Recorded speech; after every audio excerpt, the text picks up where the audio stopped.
Et bonjour à tous, ravi de vous retrouver pour aujourd'hui. Aujourd'hui, nous avons donc le Bitcoin qui est presque à 24 000 $. Ce n'est pas anodin, on est très clairement sur une résistance, on va voir ça dans un instant. Je vais également vous expliquer pourquoi ça a chuté en début de semaine, puis ça s'est repris. Donc, restez bien jusqu'à la fin, et ça commence maintenant.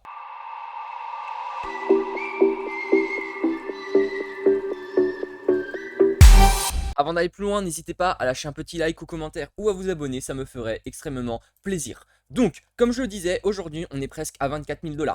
Ce n'est pas anodin parce que, vous vous souvenez, la dernière fois, j'avais tracé une droite de tendance baissière à partir donc, des différents points bas qu'on avait fait en juillet 2021, qu'on avait retouché ensuite lors de la grande mèche en mai 2022, et qu'on avait retouché également donc, la semaine dernière, et je vous avais dit, ben là, il faut qu'on casse par le haut, et on s'est encore fait rejeter. Pour le moment, vraiment, cette résistance de droite de tendance baissière, c'est quelque chose. C'est que si on arrive à la casser comme ça nettement, c'est-à-dire que si on fait une bougie qui vient faire comme ça, à ce moment-là, c'est extrêmement bullish. Ça veut dire qu'on est en train de faire un retournement de situation. En plus de ça, si jamais on arrive à casser ici les 26 000 $, ça voudrait dire qu'on viendrait casser la mèche la plus basse, ou en tout cas la bougie la plus basse qui avait fait une mèche autour, donc c'était celle, la fameuse, autour des 17 500 $. Et à ce moment-là, en fait, c'est une validation, une confirmation d'un retournement de tendance. C'est que dans le cas où on a une bougie comme ça et qu'on vient clôturer au-dessus de cette bougie parce qu'elle a la mèche la plus basse, à ce moment-là, on dit qu'il y a un retournement de situation.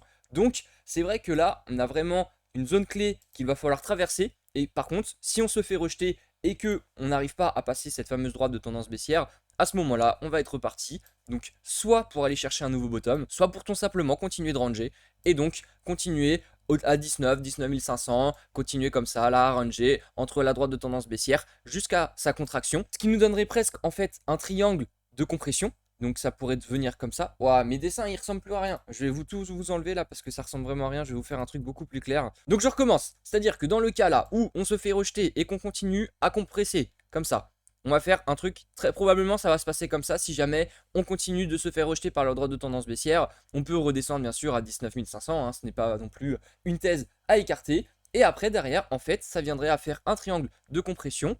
Donc le triangle de compression avec la droite qui suivrait la droite de tendance baissière. Et comme ça, ici, on va faire quelque chose comme ça. Et donc ça, souvent, ça annonce quelque chose d'assez haussier, hein, tout simplement.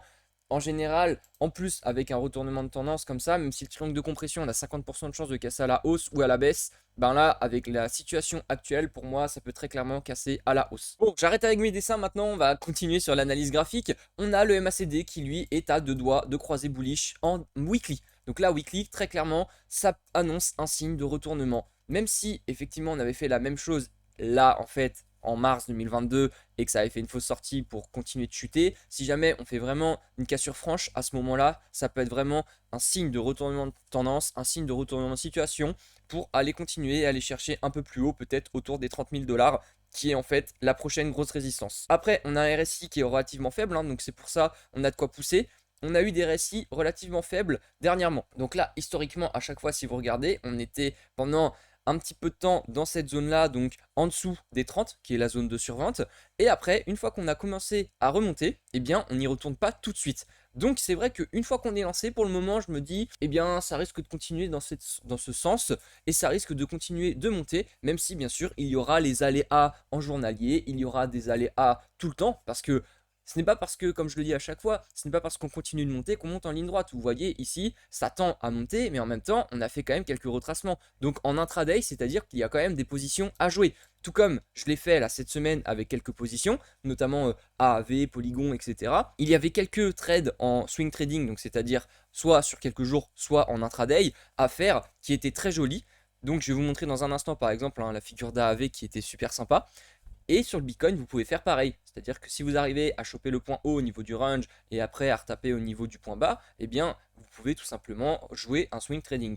Après, si je vous passe Ishimoku, parce que Ishimoku, c'était là aussi, il y avait un point important. Vous vous rappelez, on était entré dans le nuage, donc là, après, on avait fait une légère baisse, mais on est re-rentré à l'intérieur, et ensuite, on vient chercher le haut du nuage. Donc le haut du nuage, comme vous le voyez, il est à ce moment-là, en fait, on peut dire qu'on est presque au niveau du haut du nuage, puisque vous voyez la dernière fois on s'était fait rejeter à peu près à ce niveau-là qui correspondait en fait parce que le nuage il évolue, donc c'est à dire que la dernière fois on était presque au niveau du haut du nuage, là il est plus autour des 25 000, c'est à dire qu'on peut toujours faire une mèche, se faire rejeter et reclôturer en dessous qui est la droite de tendance baissière et également dans le nuage, et là ça voudrait dire qu'effectivement c'est fait rejeter, qu'il va falloir attendre encore un petit peu. Pour le moment ce n'est pas le cas. Maintenant on a la lagging span qui elle continue de monter. Le problème, c'est que ici, on peut voir la Tenkan et la Kijun qui sont en train de se croiser, etc. Donc, la lagging span, elle peut être bloquée là pour le moment par la Kijun. Ensuite, on a le nuage qui peut également être bloquant. Par contre, le jour où la lagging span, elle passe très clairement comme ça, elle vient traverser le nuage sans qu'il n'y ait de cours devant elle à ce moment-là, mais c'est super bullish parce que ça voudrait dire qu'il n'y a rien pour la retenir et pour le moment, ce n'est pas forcément ce qu'on a.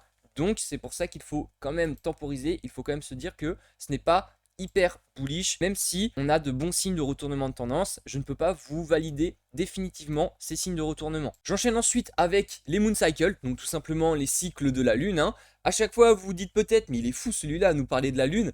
Eh bien honnêtement c'est bête, mais si vous regardez quand même statistiquement, on est quand même pas trop mal. Donc on avait été sur une lune blanche pour aller sur une lune noire, évidemment c'était la phase de montée, vous le voyez à chaque fois lorsqu'on va vers la lune noire c'est la phase de montée, et là malheureusement on va tendre vers la lune blanche. Donc c'est aussi pour ça que je me dis, on va très certainement se faire rejeter. Donc pour le moment, ceux qui veulent jouer le swing trading, attendez que ça temporise, que ça chute encore un peu, tout simplement pour voir comment le cours va se comporter, parce qu'on arrive vers une lune blanche, et en même temps, parce que comme je le dis, au niveau des différents indicateurs, pour le moment, on ne sait pas, et honnêtement, il n'y a pas de signe qui nous dit qu'on va casser directement à la hausse. Donc je me trompe peut-être, mais tous les indicateurs me disent que pour le moment, on va continuer de temporiser, même si ça reste bullish. Si on fait un point bas plus haut encore que le précédent, ça confirmera toujours le retournement de situation et la tendance qui est en train de monter. Malheureusement, ce n'est pas forcément une hausse qu'on aura directement comme on a pu avoir avec des bougies qui s'empilent là en 2021, enfin fin 2020, début 2021. Et les bougies, elles s'empilaient, ça c'est la phase de bull run. Là, on reste dans la phase bear market entre deux cycles, donc ça ne se passera pas forcément comme ça. Donc ça, il faut le garder en tête. Et pour terminer, notre fameux H-Ribbon. Donc là, le H-Ribbon, il est très clairement dans la phase où on attend que la pastille bleue va venir prochainement. Il est vrai qu'à chaque fois qu'on a eu la pastille bleue, encore une fois, je le répète, c'est tout simplement lorsqu'on a eu un signal d'achat. Je vais passer en weekly, vous verrez peut-être un petit peu mieux, ce sera plus facile. Voilà. Donc on avait eu, dans certains cas, effectivement, un grand agrandissement, on va dire une bande rouge ici super grosse, par exemple, là c'était en juin 2021, pardon.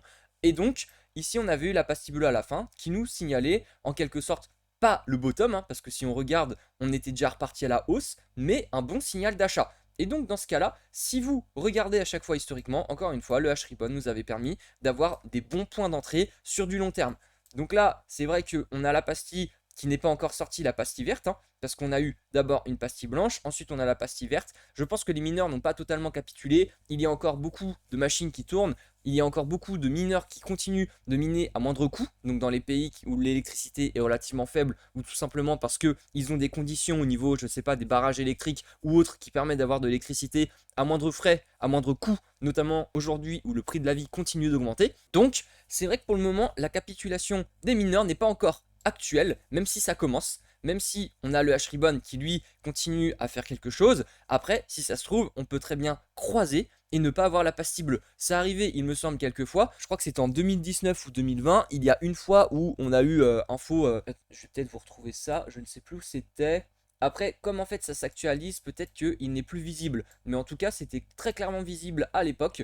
Et donc, on avait eu un faux croisement. Au final, elle avait fini par nous la donner quelques semaines plus tard ou quelques jours plus tard. Mais il y avait eu d'abord un faux croisement. Donc, c'est pour ça qu'il faut quand même rester sur vos gardes et ne pas non plus prendre le H-Ribbon comme une divinité. Parce que pour le moment, il ne nous donne rien du tout. Il faut juste attendre, temporiser. Maintenant, on a quand même eu des bons signes de bottom. On a eu un bon moment pour recharger. Après, ce n'est pas terminé. Pour le moment, on reste dans une phase de consolidation. Ça se trouve, on va continuer de ranger, comme je le dis, entre les 19 et les 23 000 $. Et là, à ce moment-là, ça restera encore des zones pour recharger, pour appliquer un DCA. Et après, ceux qui veulent vraiment attendre et qui ne veulent pas prendre le risque du DCA, parce que mine de rien, le DCA, c'est toujours pareil, c'est la gestion du risque management. Lorsque on applique un DCA, on ne sait pas non plus où est le bottom, où est le point haut. Donc, en fait, on achète au fur et à mesure. Ça lisse notre prix d'entrée, donc effectivement ça réduit notre risque, mais pas totalement.